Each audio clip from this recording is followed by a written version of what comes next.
It's Tita Barbie here again. Today, come and join me. I'm gonna make a chow mein or pancit. But this pancit, I've already made a pancit before, but this one has a twist because what I'm gonna do with my pancit, I'm going to put the leftover adobo, and then I'm gonna put some omelette, and I'm gonna put some chicken popcorn. So stay tuned, guys. Ta-da! So these are my ingredients. So we'll start. I'm just gonna use a very small pancit because it's only me and my husband will eat. So it's 227 gram of PANCIT CANTON, and these are the condiments. So I've got dark sauce, I've got oyster, and then salt, pepper, and I'm gonna add a white brown pepper as well. So these are the leftover adobo, so I've sliced it, and this is the chicken popcorn. It's a frozen one, so I've just fried no, I put it in the oven. And then I've got bell pepper, I've got carrots, I slice it like this. And then this is the omelette, and then the tender heart, and then I'm just gonna put some is that runner beans, and then onion and garlic. So come and join me. This is so nice. So let's get started.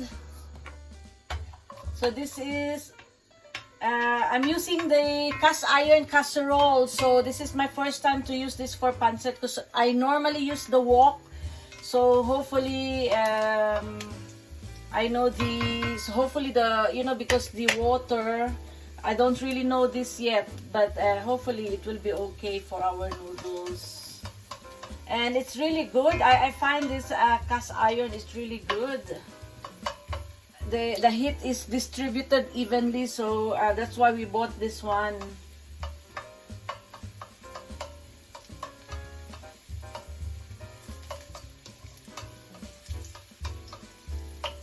So hopefully, guys, my pancit will be okay because like I said, it's my first time to use this cast iron casserole. So we're just gonna put now our onion, the white onion. You can use any onion, the red one you can do. The red one, it's more the smell, the aroma of the red one is good, but this one is also good. The onion gives more flavor. So I use the whole onion, and I use 5 cloves of garlic.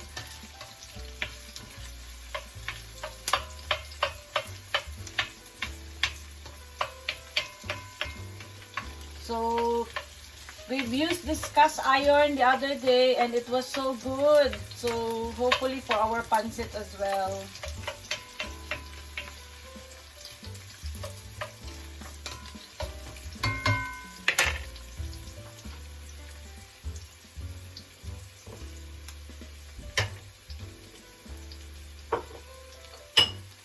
And then I'm gonna put this leftover adobo. So the adobo was already been cooked, so there will be flavor that will come out on this. So there is just remove this peppercorn.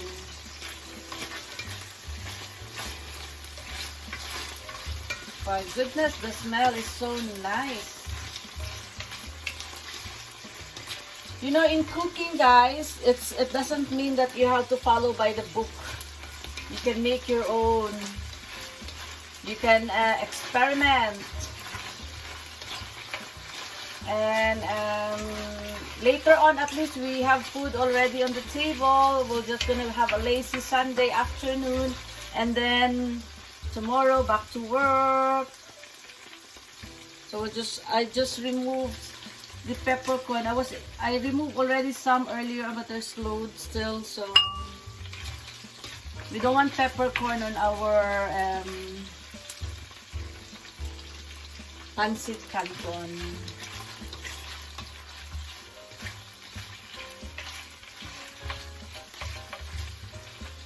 I'm gonna cover this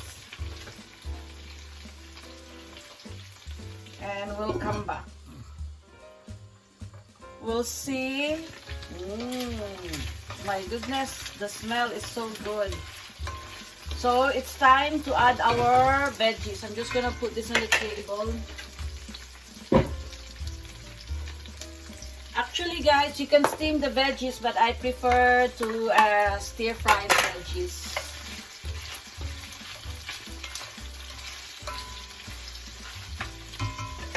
And then I'm gonna put, that's the runner beans, and I'm gonna put the carrots.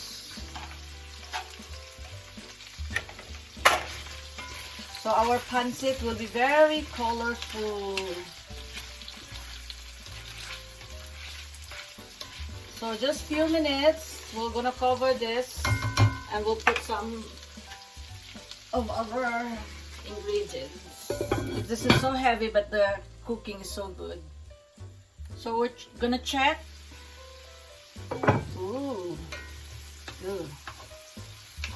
So what we're gonna do, I'm just gonna put some white pepper because I love white pepper. Oops, too much, sorry. Put too much. And then I'm gonna grind the peppercorn.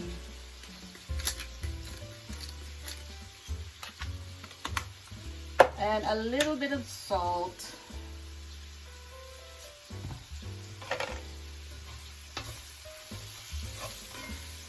Yay! So guys, if you have leftover food, don't throw. You can just experiment. So like I've said, I have a leftover adobo. So I'm just gonna check.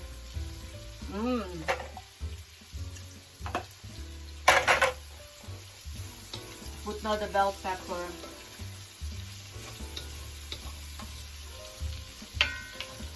So we're gonna add water. So like I've said, this is the first time I've used, so hopefully not too much. Because we only got 227 grams of pancit. So before you put the pancit, make sure you put the oyster sauce. So you just eyeball, maybe this is a 1 tablespoon or one and a half tablespoon. And then we want our canton a little bit dark. So later on, because the noodles will suck all this liquid, so we'll just keep an eye if we need more, and if it's too much, we just have to reduce the liquid, take it out. So that's the thing, yeah. So make sure you know your noodles well. So that's the only technique for the chow mein or the pancit. So we'll see. I'm gonna taste for a while before I'll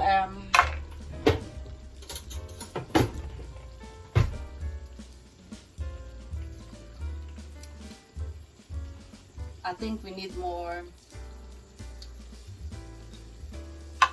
A little bit of salt. I don't want too much salty because my cholesterol is high. So guys, we have to be conscious with our food. So as we age, we really have to be conscious. If we can avoid, we'll have to avoid the salt, but I think we need salt in here. But I put only a little. We'll see.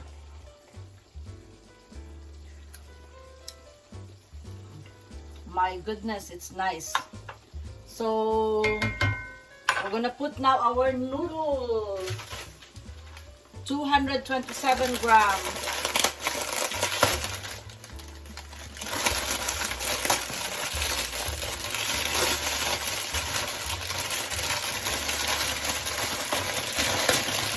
Oops, side down.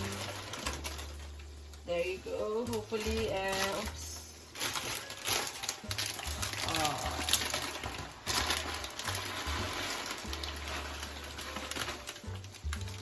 So our heat,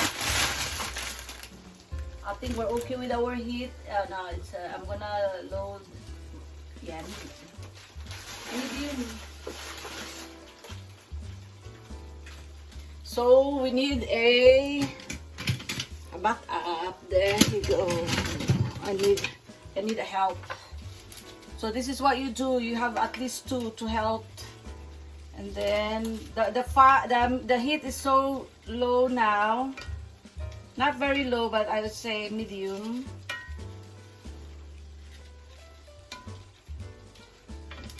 So we make sure we have to eyeball if we need to remove the liquid. So we have to coat this first. Make sure they're all soaked before we decide to remove or to add. So that's the secret of pancit. It's nice to use the wok because normally pancit is being cooked in a wok, but like I've said, I want to try this new cast iron we've got because I find it very good in cooking. They cook evenly. I think we're okay with our liquid.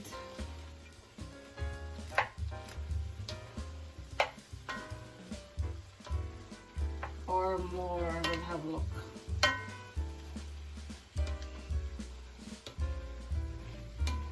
Now we're gonna put our heat into a very, very low heat now.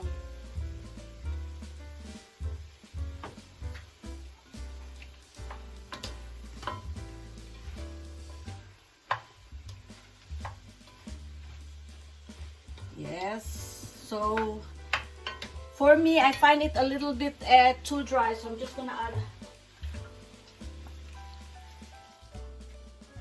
water there.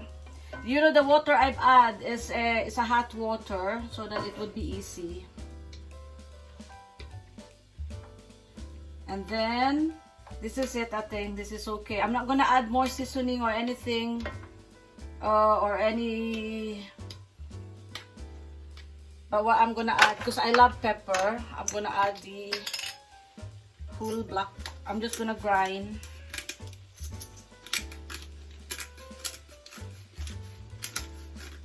I'm a pepper girl. Then our heat is very low. So what I'm gonna do now, this is okay. We still have few things to add more, but I'm just gonna cover that for about a minute. So it's nearly done. Guys, our heat is very, very low at this time, okay? So some of the noodles will stick, but just keep removing that. It will stick to the bottom, but make sure you stir that constantly. And then you cover. Our noodles is nearly there, but we're just gonna add all our ingredients now. I'm gonna add the chicken popcorn and our tender heart. So our meal is very healthy. We've got loads of veggies. So the egg, we'll leave the egg until the end. So what I'm gonna do with this, so that these veggies will slightly cook. I normally add the tender heart at the end. You see, it's very colorful. So, and our color is dark because of the dark sauce and the oyster sauce that makes it nice.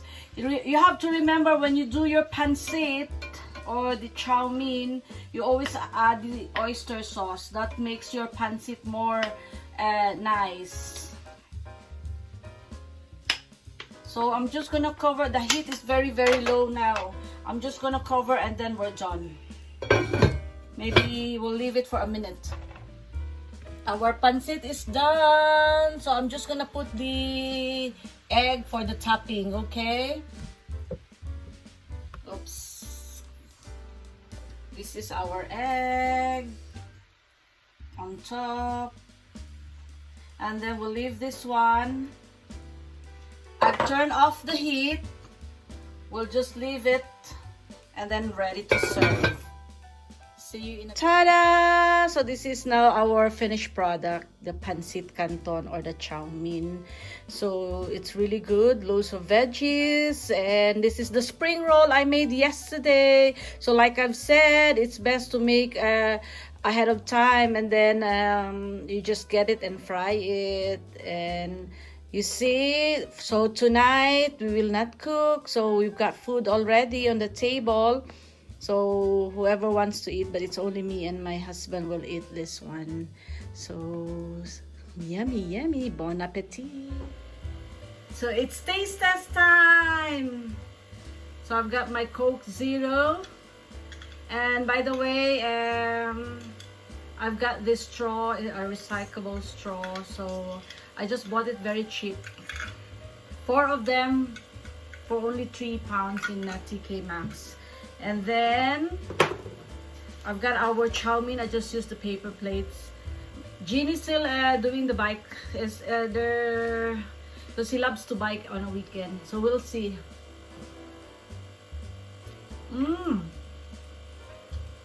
Nice.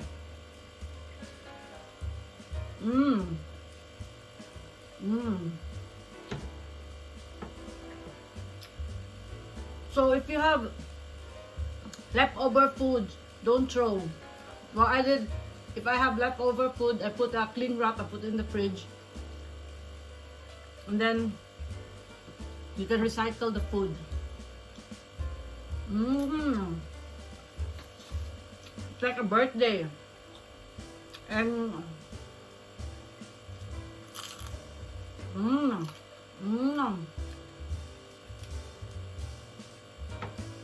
it's so noisy. Our artificial aquarium. And I have a dessert. I bought this from the Morrison yesterday. Chocolate eclairs. So I didn't spend too much on the weekend, so that's good. Used to be, we go out, me and Jeannie, and then we go shopping, we eat outside. Now at least we stay in the house. This is good. Once in a while we order, but most of the time I want to cook. This is my meal for today. It's so heavy. And also, you know, the cast iron that I use, it's so heavy. I would recommend this. This is so nice. It's heavy. When they cook like very even. So they are on sale at the minute. That's why we take advantage. Because if they're not on sale, they're so expensive.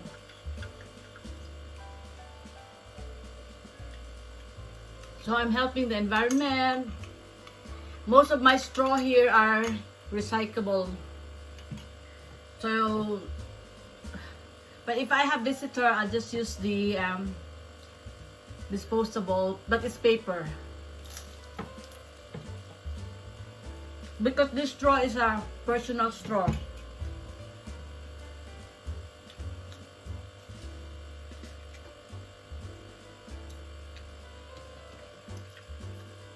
Before I end this vlog,